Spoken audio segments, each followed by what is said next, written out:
하나님은 살아계십니다. 하나님을 기대합니다. 하나님은 하실 수 있는 줄 믿습니다. 여러분들에게 복은 무엇입니까? 여러분들이 복 있는 사람이라는 것은 무엇입니까? 복 있는 삶이라는 건 무엇입니까? 우리는 이 7월 달에 계속 복에 대해서 말씀을 듣기 시작합니다. 그래서 지난 주일에는 복은 무엇인가 하는 것에 대해서 말씀을 드렸습니다. 복은 소유에 있는 것도 아니고 삶의 자리나 위치에 있는 것도 아니고 부릴 수 있는 힘과 권세에 있는 것도 아닙니다. 무엇을 얻어서 소유하는 것이 복이 될 수도 있지만 저주가 될 수도 있습니다. 돈이나 명예나 권력이나 이런 모든 것, 건강, 복이 될 수도 있고 저주가 될 수도 있습니다. 왜냐하면 어떤 사람은 그것이 얻어서 복이 된 사람도 있고 어떤 사람은 그것을 잃어버려서 복이 된 사람도 있습니다. 그렇다면 모든 것이 그 자체로 복이 되는 것이 아니라 그것을 사용하는 사람에 의해서 복이 되니 그러한 것들은 은사일 뿐입니다. 하나님께서 우리가 복된 삶을 복된 사람이 되도록 만드는 일에 주시는 은사고 하나님께서 우리에게 주시는 것들, 그것이 우리로 하여금 복을 얻을 수 있는 삶, 누릴 수 있는 삶이 되도록 만드는 것이죠. 그러니 그 자체가 복이 아니니까 우리는 결국 무엇을 얻는 것이 복인가, 잃는 것이 복인가 묻는 것 자체가 우스운 이야기입니다. 우리의 있는 자리가 복이라고 생각을 한다면 이스라엘 백성들이 애굽 땅에 있을 때의 복입니까? 저주입니까? 그곳에서 그들은 노예 생활을 했습니다. 그런데 그들이 애굽 땅에서 노예 생활을 하지 않았더라면 과연 그들이 가나안 땅에서 그렇게 번성할 수 있었을까? 결코 번성하지 않았을 겁니다. 애굽 땅에 있었기 때문에 번성했을 겁니다. 그들이 만일 가나안 땅에 있었다면 그들의 12형제가 그렇게 응집되어진 민족 결집성을 가질 수 있었을까? 결코 갖지 못했을 겁니다. 왜냐하면 아브라함과 조카 롯 둘만 있었어도 누구 땅, 누구 양, 그래서 서로 치열하게 조카하고도 싸우는데 12형제가 그 땅에 있을 때부터 요셉을 죽이고 싶어 안달을 했는데 그 형제들이 그곳에서 과연 결집을 했을 수 있을까? 못했을 겁니다. 그러니 그들이 애굽에서 종살이를 하고 있었던 것은 저주처럼 보여지는 삶이었는데 복이었습니다. 그러면 하나님께서 약속하셨던 젖과 꿀이 흐르던 가나안 땅은 그들에게 복이었나? 하나님께서 그렇게 들여보내고 싶었었던 가나안 땅에 이스라엘 백성들은 들어갔습니다. 약속의 땅, 젖과 꿀이 흐르는 땅. 그런데 그 땅에 들어가서 그들은 가나안 사람들의 압제로부터 벗어나질 못했습니다. 400년 동안 끊임없이 그 압제 속에서 벗어나지 못해서 하나님 앞에 부르짖는 삶을 살 수밖에 없었고 그들은 고난 가운데서 심지어는 베냐민 지파가 600명밖에 남지 않을 정도로 전멸을 시켜버리는 민족끼리 싸우는 이러한 일들도 일어났습니다. 사사시대의 끊임없는 우상숭배와 싸움들로 하나님의 노여움과 진노를 샀습니다. 그러면 그 가나안 땅은 복입니까? 저주입니까?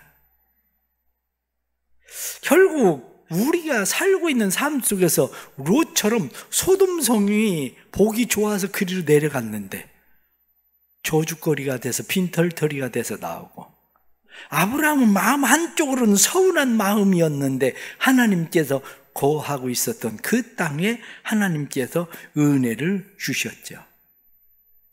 가룟 유다는 어떻습니까? 예수님의 제자가 된 건 복입니다. 더군다나 예수님에게 인정을 받아서 예수님의 재산을 한마디로 주머니로 관리할 수 있는 사람이 됐다는 것도 은혜죠.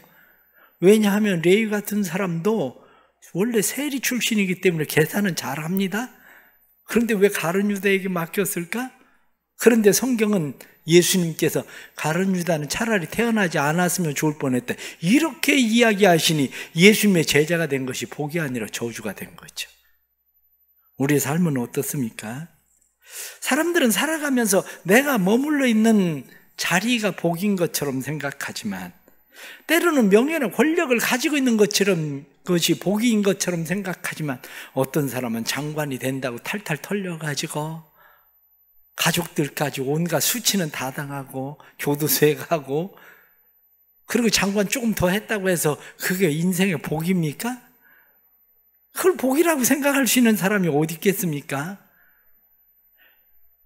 인생이 추락하는가 상승하는가 그것이 인생의 복인데 진짜 복은 뭐냐? 이렇게 이야기하면 진짜 복은 소유가 아니라 목적입니다. 진짜 복은 자리가 아니라 영향력입니다. 진짜 복은 현재가 아니라 미래입니다. 진짜 복은 매 순간순간마다 현재를 결정하는 영향력이며 미래를 결정하는 도구들이 복입니다. 선한 영향력을 끼치고 악한 영향력을 끼치고 그것은 사람에 달려있는 것이지 칼 자체는 선도 아니고 악도 아닙니다. 칼이 누구의 손에 들려있느냐에 따라서 선한 사람이 쥐고 있으면 선한 영향력을 끼치고 악한 사람이 쥐고 있으면 악한 영향력을 끼치는 거죠. 아우구스티누스는 고통은 동일하나 고통을 당하는 사람은 동일하지 않다. 악한 사람은 똑같은 고통을 당하면서도 하나님을 비방하고 모독하지만 선한 사람은 그 고통 속에서도 하나님을 찾으며 찬양한다. 모든 사람이 무슨 고통을 당하느냐가 문제가 아니라 어떻게 당하느냐가 문제다. 똑같은 미풍이 불지만 오물은 더러운 냄새를 풍기고 거룩한 향기름은 향기로운 냄새를 풍긴다. 결국 내가 어떤 사람이냐 그거에 따라서 내 손에 쥐어 있는 것이 복이냐 복이 아니냐를 결정합니다. 그러면 나는 어떤 사람입니까? 나는 복 있는 사람입니까? 아니면 나는 저주의 사람입니까? 사람들은 자기 스스로 자기를 비하해서 나는 인생이 저주받고 태어난 인생이야 이렇게 생각하는 사람도 있을 거고 어떤 사람은 난 복받은 인생이야 그렇게 생각할 수도 있습니다. 그런데 성경이 말씀하고 있는 복받은 사람은 누굽니까? 하나님께서 아브라함을 복받은 사람이라고 말합니다. 복 있는 사람, 복의 사람, 믿음의 조상 아브라함과 함께 복을 받으리라 이렇게 말씀하는 너로 인해서 모든 민족이 복을 받을 것이다. 너는 복의 근원이다. 넌 복 자체다. 이렇게 말씀하시는 복이 누구에게 있었느냐? 아브라함에게 있었습니다. 왜 아브라함에게 그런 복이 있었습니까? 하나님께서 아브라함에게 갈대아 우르를 떠나서 내가 너에게 지시할 땅으로 가라. 그러면 내가 너에게 복을 줄게. 그리고 하나님께서 말씀하십니다. 내가 너에게 자손을 줄게. 내가 너에게 땅을 줄게. 내가 너를 복으로 삼을게. 하나님께서 그렇게 약속하셨습니다. 정말 아브라함이 그렇게 복을 받았습니까? 그런데 성경을 읽어보면 아니에요. 우리가 생각하는 관점으로. 왜냐? 아브라함이 죽을 때에 하나님께서 인정하시는 아들은 이삭 한 사람밖에 없습니다. 아니 자손을 많이 번성케 하겠다고 하나님께서 약속하셨는데 어떻게 이삭 한 사람? 하나님께서 땅을 주시겠다고 약속하셨는데 아브라함이 죽을 때 차지한 땅은 자기 아내 사레를 장사 지낸 막벨라 굴 그 근처에 있는 땅 그게 전부 다예요. 그래서 그 아들 이삭은 땅이 없어서 이리저리 방황하는 인생을 살아갑니다. 생각해보면 무슨 복을? 아브라함이 받은 복이 뭡니까? 아니 땅 주겠다더니 땅도 안 주고 자손 번성하게 하겠다더니 자손도 겨우 하나? 그러면 그게 왜 복이라고 우리는 생각하겠습니까? 그런데 성경이 말씀하는 복은 우리가 생각하는 복과 다르다는 거죠. 아브라함이 복 있는 사람인 이유의 가장 첫 번째는 아브라함이 하나님의 말씀이 들렸기 때문에 복 있는 사람입니다. 아브라함에게 하나님의 말씀이 있는 사람이기 때문에 복 있는 사람입니다. 왜냐? 성경은 여호와께서 아브라함에게 이르시되 하나님이 아브라함에게 말씀하셨어요. 그런데 아브라함은 그 소리가 들렸어요. 너 갈대아 우르를 떠나라. 너의 본토 친척 아버지 집을 떠나라. 이렇게 말씀하시는 소리가 들렸습니다. 그 소리를 들을 줄 알았습니다. 그 소리를 들었었던 아브라함을 복이라고 말씀하는 것은 시편 1편에 나타난 말씀을 보면 복 있는 사람은 악인의 꾀를 따르지 아니하며 죄인의 길에 서지 아니하며 오만한 자의 자리에 앉지 아니하고 오직 여호와의 율법을 주야로 묵상하는 자로다. 한마디로 이야기해서 시편 1편은 시편의 서론입니다. 시편 1편은 시편의 결론입니다. 시편 1편은 시편 전체 150편의 요약입니다. 그런데 시편 1편의 말씀은 복 있는 사람은 누가 복 있는 사람인가? 그러면서 여호와의 말씀이 있는 사람이 복 있는 사람이다. 이렇게 말씀하는 거예요. 사랑하는 성도 여러분, 여러분들에게는 하나님의 말씀이 있습니까? 하나님의 말씀이 있다는 이야기는 아브라함은 하나님이 자기를 택하신 것을 알았습니다. 에베소서 1장 4절 말씀 보면 창세 전에 그리스도 예수 안에서 우리를 택하사, 성경 말씀 택하사 액을 내고, 그 말은 골라내다, 선택하다. 갈대아 우리의 많은 사람들이 있는데 많은 사람들 가운데 하나님이 한 사람 골라내셨어요. 아브라함을. 갈대아 우리의 많은 죄인들 가운데 하나님이 한 사람을 선택하셨어요. 누구를? 아브라함을. 세상에 많은 사람들이 있는데 이 세상에 많은 사람들 가운데서 하나님이 우리를 선택하셨다고요. 하나님이 우리를 골라내셨다고요. 죄인들 가운데 하나님이 우리를 골라내셨는데 여호와께서 아브라함에게 이르시되 내가 너 선택했다, 이렇게 하시는 말씀이 들려진 사람은 복 있는 사람인 거예요. 왜냐? 시편 71편 6절 말씀 보니까 내가 모태에서부터 주를 의지하였으며 나의 어머니의 배에서부터 주께서 나를 택하셨사오니, 어머니의 배에 있을 때부터 하나님이 나를 선택하셨다는 걸 알았다는 거예요. 이사야 44장 24절 말씀 보면 내 구속자여 모태에서 너를 지은 나 여호와가 말하노라. 이사야 선지자는 하나님이 자기를 모태에서 지으셨을 때 자기를 부르셨다는 것을 알았다는 거죠. 예레미야 1장 5절 말씀 보면 내가 너를 모태에 짓기 전에 너를 알았고 내가 배에서 나오기 전에 너를 성별하였고 너를 여러 사람들 중에서 선지자로 세웠다. 예레미야는 하나님께서 복중에 있을 때 이미 자기를 선택했다는 걸 알았다는 거예요. 로마서 1장 1절 말씀에 예수 그리스도의 종 바울은 사도로 부르심을 받아 하나님의 복음을 위하여 택정함을 입었으니, 복음을 위해서 하나님이 자기를 선택하신 걸 알았다. 갈라디아서 1장 15절 말씀에 그러나 내 어머니의 태로부터 나를 택정하시고 그의 은혜로 나를 부르신 이가, 어머니의 배로부터 나를 택하시고 나를 부르셨다. 사랑하는 성도 여러분, 오늘 여러분들이 교회에 나와서 앉아있는 것이 하나님이 나를 택하시고 나를 부르셨다고 그것이 들리는 사람은 복 있는 사람이에요. 그런데 그냥 부인이 하도 교회 가자고 그래가지고 그냥 나왔어요. 복 없는 사람이에요. 전화 안 오면 목사님 또 전화라도 할까봐 그래가지고 나왔어요. 복 없는 사람입니다.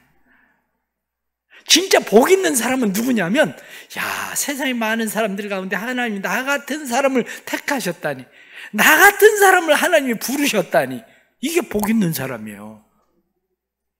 하나님이 여러분들을 선택하신 줄 믿으시기를 축복합니다. 이게 믿어지는 사람은 성경을 읽을 때 달라요. 성경을 읽을 때 다른 것이, 우리가 248 말씀 통독을 하고 있는데 조금 요즘 떨어졌어요.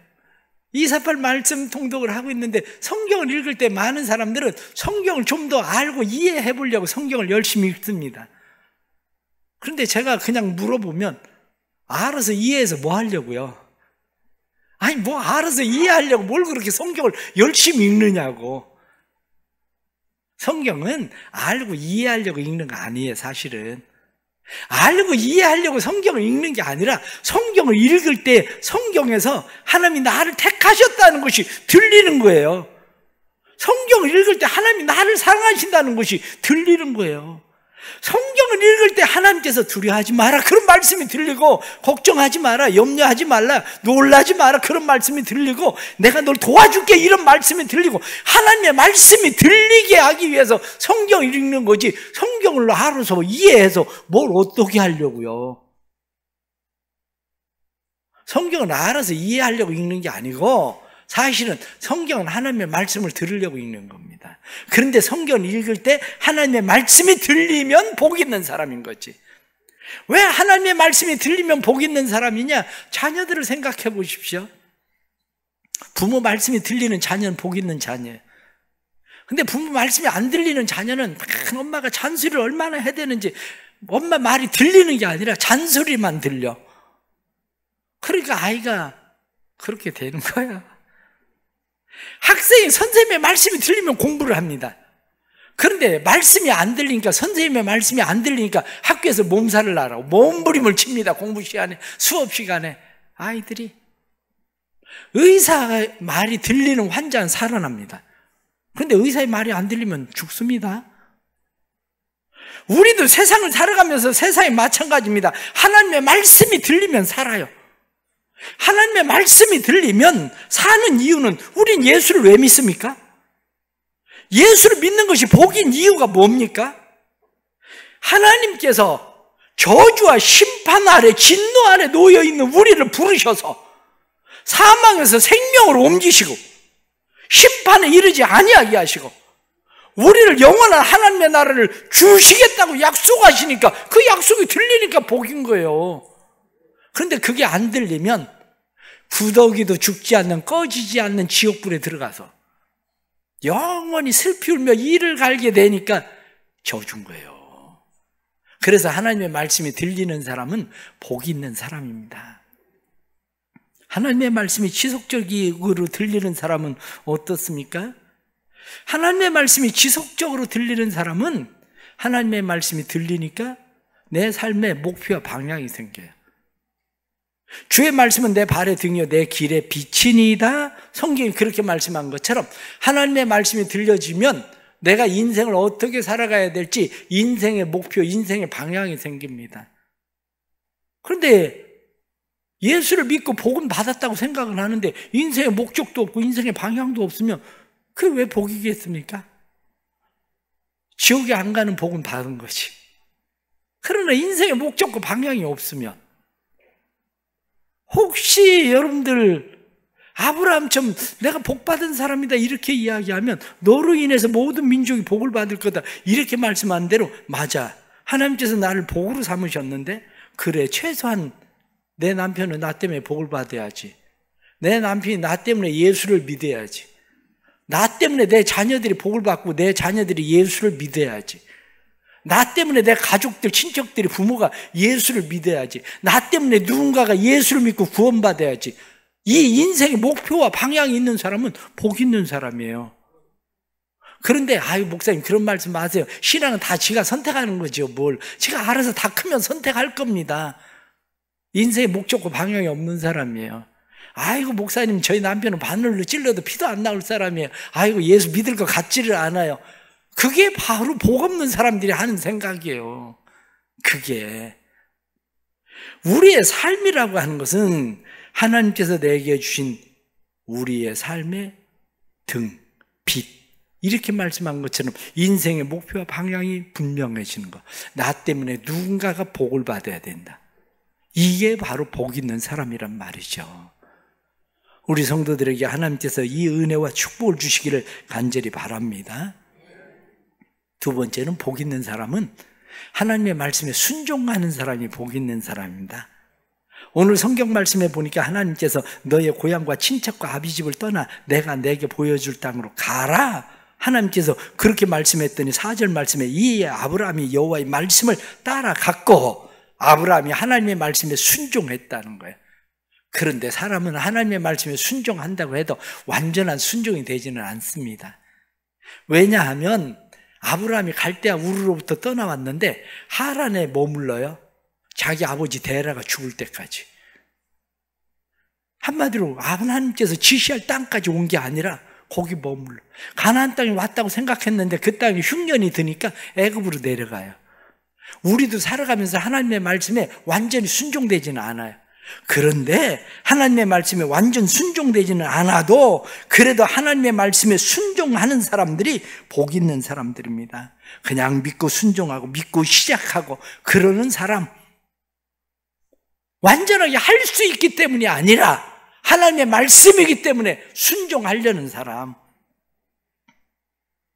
미국의 훌러 신학교에 교회 성장 연구소에서 부흥하지 않는 교회 200개 교회를 조사를 했습니다. 200개 교회를 조사를 했는데 그 조사의 답을 요약하면 간단합니다. 당신의 교회는 왜 부흥이 안 되냐? 그랬더니 첫 번째, 사람이 없습니다. 인적 자원이 없어서 뭘 할 수가 없습니다. 두 번째, 돈이 없습니다. 재정이 없어서 그렇습니다. 인적 자원도 없고 재정도 없고 그래서 교회를 부흥시킬 수가 없다는 거예요. 그런데 세 번째는 뭐냐면 그들은 아무것도 시작하지 않는다. 인적 자원도 없고 재물도 없고 그러니까 아무것도 시작하지 않아요. 기도도 시작하지 않고 전도도 시작하지 않고 그게 생기면 하겠다는 거예요. 그런데 순종은 그런 게 아닙니다.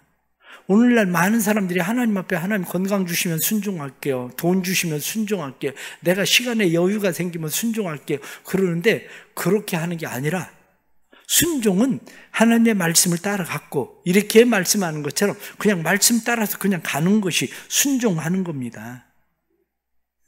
하나님의 말씀 따라서 가는 거 순종하면 왜 삶에 복이 있습니까?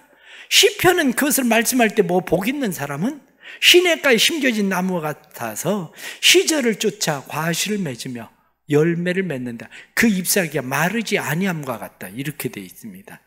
무슨 이야기냐? 사람의 복의 영향력은 꼭 뭐가 있어서만 되는 거 아닙니다. 우린 결혼할 때 서약을 합니다. 건강할 때나 병들 때나 가난할 때나 부할 때나 젊을 때나 늙었을 때나 서로 사랑하겠느냐? 이렇게 물어보는 것처럼 선한 영향력이라고 하는 것은 건강할 때나 병들었을 때나 부할 때나 가난할 때나 젊었을 때나 늙었을 때나 언제나 선한 영향력은 나타날 수 있는 겁니다.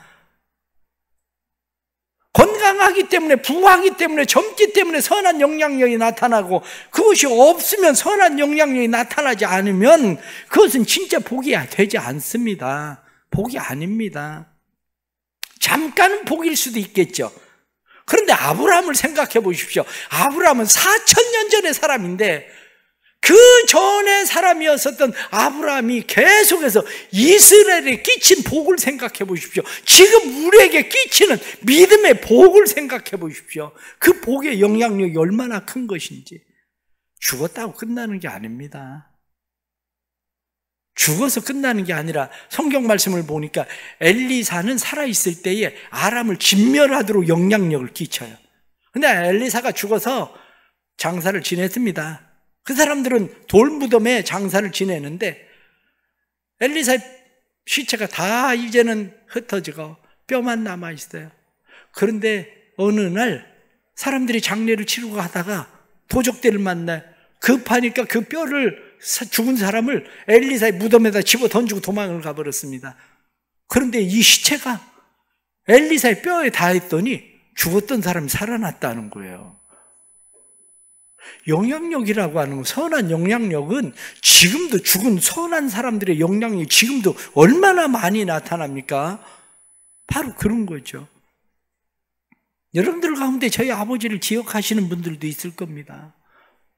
저희 아버님이 목회를 하시면서도 제게 영향력을 미쳤지만 은퇴하시고 나서 제게 영향력을 미친 건 사실은 더 큽니다. 왜 그것이 제게 영향력이 더 크냐? 저희 아버지 목회하실 때는 제가 무슨 생각을 했냐면 난 아버지같이 목회 안 할 거예요.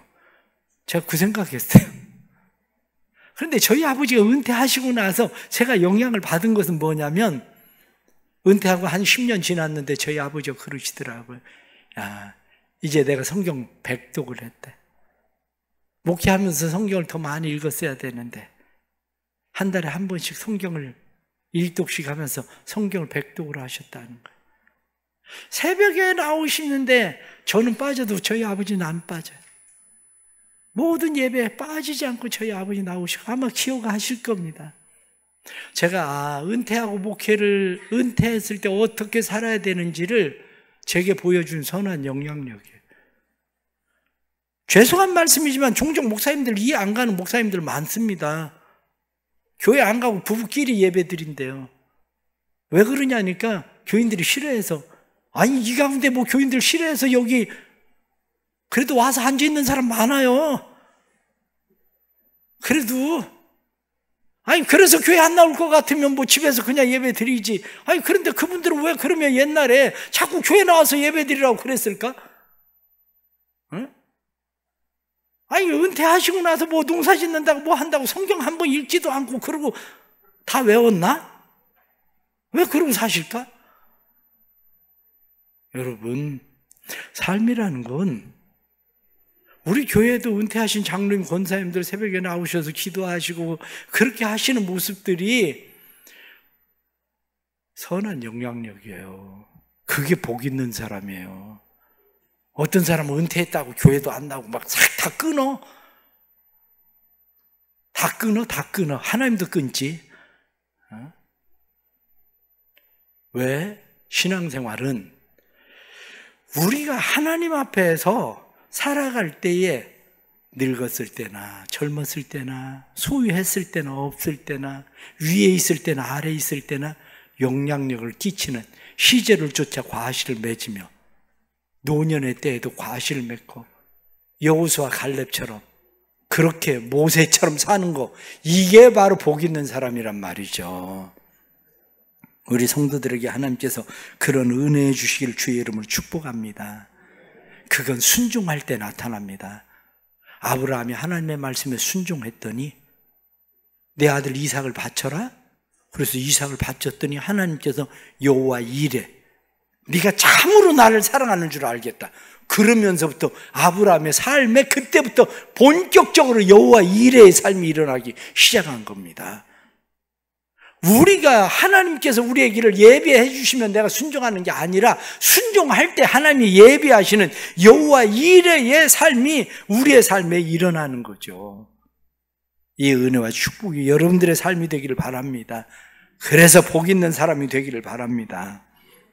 마지막 하나는 하나님께 붙어있는 사람이 복 있는 사람입니다. 하나님께서 아브라함에게 말씀하실 때 누구든지 너를 축복하는 사람은 내가 축복하고 너를 저주하는 사람은 내가 그 사람을 저주하겠다. 그 말이 무슨 이야기입니까? 너와 나는 하나야. 너와 나는, 너 저주하는 놈, 그거 나 저주하는 거하고 똑같아. 너를 축복하는 사람, 나를 축복하는 사람이나 똑같아. 그거예요. 내가 하나님 앞에 달라붙어 있으면 복인 거예요. 하나님 앞에 달라붙으면. 왜 하나님에게 달라붙어 있으면 복인가? 이유는 간단합니다. 하나님에게 달라붙어 있으면 금도 내 것이요 은도 내 것이고 천하가 다 내 것이니, 그런 말씀하신 하나님의 물질이 내게 붙어요. 다시 말하면 하나님에게 붙어 있으니까 그것이 내 것이 되는 거예요. 내가 하나님에게 붙어 있으면 하나님이 싫어하고 저주하고 미워하는 사람들은 내게서 떠나갑니다. 나를 괴롭히는 사람들이 왜 그렇게 끈질기게 나에게 붙어서 그렇게 나를 힘들게 합니까? 이유는 내가 하나님에게로 떨어져 있으니까 그래요. 내가 하나님에게 붙어 있으면 하나님에게 붙어 있는 사람들은 내게 붙게 돼 있습니다. 교도소 가보세요. 얼마나 많은 사람들이 한 번도 면회도 안 온 사람들이 있는지. 많아요. 아이, 얼마나 연결고리를 짓고 싶지 않으면 한 번도 면회를 가족들이 안 오겠습니까?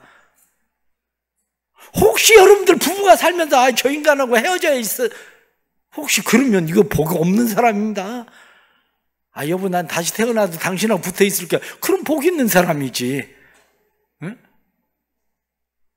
아니, 자녀가 우리 부모님 안 계시니까 이제 시원하다고, 돌아가시니까 속이 후련하다고. 이거 복 없는 사람입니다. 그래도 몸져 누워 계셔도 부모님 살아 계시니까 참 좋다고. 이게 복 있는 사람이지. 응? 자녀들, 어떻게 내 죄를 내가 낳았는지 나도 이해가 안 간다고. 이게 얼마나 이게 어려운 일입니까? 이게. 나와 그 하나님에게 달라붙어 있으면 하나님께 붙어 있는 모든 건 내 거요. 그런데 하나님으로부터 떨어지면 하나님에게로부터 떨어져 나간 것들이 내게 달라붙는단 말이에요. 그러니까 인생이 복이 없는 거예요. 복 있는 사람은 하나님에게 붙어 있는 사람이 복 있는 사람인 줄 믿습니다. 에베소 1장 3절 말씀 보면 찬송하리로다 우리 하나님 곧 우리 주 예수 그리스도의 아버지께서 그리스도 안에서 하늘에 속한 모든 신령한 복을 우리에게 복 주시되, 예수 그리스도 안에 붙어 있으면 모든 복을 우리에게 주신다는 거예요. 신령한 복을. 갈라디아서 1장 3절 말씀에 그러므로 믿음으로 말미암는 자는 믿음 있는 아브라함과 함께 복을 받느니라. 믿음으로 하나님에게 붙어 있으면 아브라함과 함께 복을 받는 인생이 되는 겁니다. 복의 사람이 되고 싶습니까? 그러면 하나님에게 달라붙어 계세요. 하나님에게 달라붙어 있는 사람, 이 사람은 복 있는 사람이고, 악인은 누구냐? 기지를 할 때에 바람에 나는 겨와 같이 날아가 버린 사람, 이게 악인이라는 거죠. 하나님 앞에 늘 붙어 있는 복 있는 사람들 되어서 하나님의 은혜 복 있는 사람 되기를 바랍니다. 이삭, 하나님에게 붙어 있는 사람. 그러니까 블레셋 사람 찾아와서 이야기하기를 하나님이 너와 함께 하시면 우리가 안다. 그러니까 우리를 해하지 않겠다고 우리가 조약을 맺자. 그러고 이야기하잖아요. 요셉을 보면서 사람들이 뭐라고 이야기합니까? 하나님이 함께 하는 사람이다. 하나님의 신 있는 사람이다. 다니엘을 뭐라고 이야기합니까? 하나님의 신 있는 사람이다. 하나님이 함께하는 사람이다. 다른 사람들이 우리를 볼 때에 하나님이 함께하는 사람 맞아. 그래도 저 사람 곁에 있으면 콩고물이라도 떨어질 거야. 그리고 붙어 있을 수 있는 사람, 이게 복 있는 사람인 거죠. 복은 멀리 있지 않습니다. 복은 하나님에게 붙어 있으면 복이 있습니다. 하나님에게 붙어 있으면 하나님의 것이 다 내 것이 돼요. 하나님께 붙어 있는 것이 다 내게 붙게 되어 있습니다. 세상을 살면서 하나님 복 주세요, 복 주세요, 그렇게 기도할 게 아니라 하나님에게 떠나지 않게 해주세요. 하나님에게 다 바짝 붙어 있게 해주세요. 하나님과 연합해서 살게 해주세요. 그리고 기도하는 것이 복을 구하는 기도입니다. 우리 사랑하는 성도들의 삶에 하나님의 말씀이 있길 축복합니다. 하나님의 말씀에 순종하길 축복합니다. 하나님을 떠나지 않고 항상 붙어 있어서 복 있는 성도들이 되기를 주의 이름으로 축원합니다. 하나님 아버지, 복 있는 사람 되기를 원합니다. 하나님이 함께 해주시는 복, 하나님이 인정해 주시는 복, 그러한 복이 우리의 삶에 있어서 하나님의 모든 것들이 내 것이 되고 하나님의 영광을 위해서 인생의 분명한 목적과 목표가 방향이 생기는 삶이 되기를 원합니다. 우리의 삶에 하나님 복 주시는 은혜가 있도록 도와주옵소서. 아브라함으로 인하여 모든 사람이 복을 받게 하시겠다고 말씀한 대로 나로 인해서 내 가족들이 복을 받게 해 주옵소서. 나로 인해서 내 가족에 구원받지 못하는 사람이 없도록 도와주옵소서. 나로 인해서 내 주변에 있는 사람이 복을 받게 해 주셔서 내 주변에 있는 사람들이 하나님을 알 수 있도록 도와주옵소서. 우리 대성교회가 복 있는 교회 되게 해 주옵소서. 하나님의 임재가 있는 교회 되게 하시고 하나님의 신의 운행하심이 있는 교회 되게 해주셔서 우리 대성교회가 이 지역사회에 세계 그리스도의 복음을 전하는 복 있는 교회 되게 해 주옵소서. 이 지역에 구원받을 백성들이 이 교회를 통해서 구원받는 역사가 일어나게 해 주옵소서.